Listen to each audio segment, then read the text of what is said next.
Tofa a jamhuriyar Nijar ta sake tabbata da ba sani ba sabo domin kuwa sojojin juyin mulki ne suka sake yin arangama ko kuma bayan cafke dan gidan tsohon shugaban kasar Nijar din wato a muhammadu issufu wanda ya kasance kuma tsohon ministan man fetur ne na kasar ta Nijar a ƙarƙashin mulkin wato a shugaba Muhammadu Bazoum.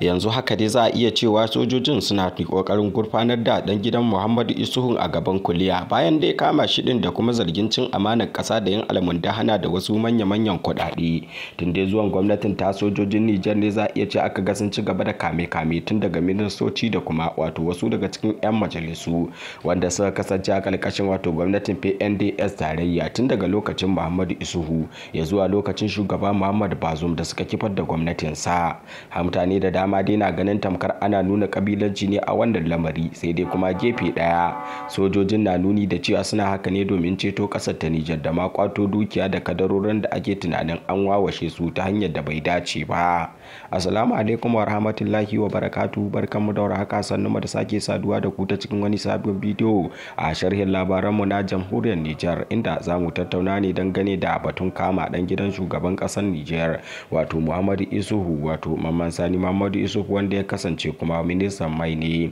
kuma ana zargin da yayi almundahana da wasu manya-manyan kuɗaɗe wanda ana ganin cewa hakan da yasa sojojin suka yi ram da shi domin dawo da waɗancan kuɗaɗe ko kuma mika shi gaban kotu domin ta yanke masa hukunci domin ya girbi abin da ya shuka. Duk da yake dai suna shan suka ta bangarori da dama da ake ganin cewa tamkar kamun yana zuwa ne da wani son rai da sojojin ke yi. Duk da yake dai kokarin na sojoji na nuni da cewa suna kokari ne domin ceto jamhuriyar ta Nijar a daidai gabar da kasar ke fama da wato takunkumai kala-kala daga kungiyoyin ECOWAS da wasu sauran manya-manyan kasashen duniya, wanda ana ganin shine babban matsalar Nijar din a yanzu haka, kasancewar dai tun bayan kifar da gwamnatin Bazoum wato bata da wata walwala sosai.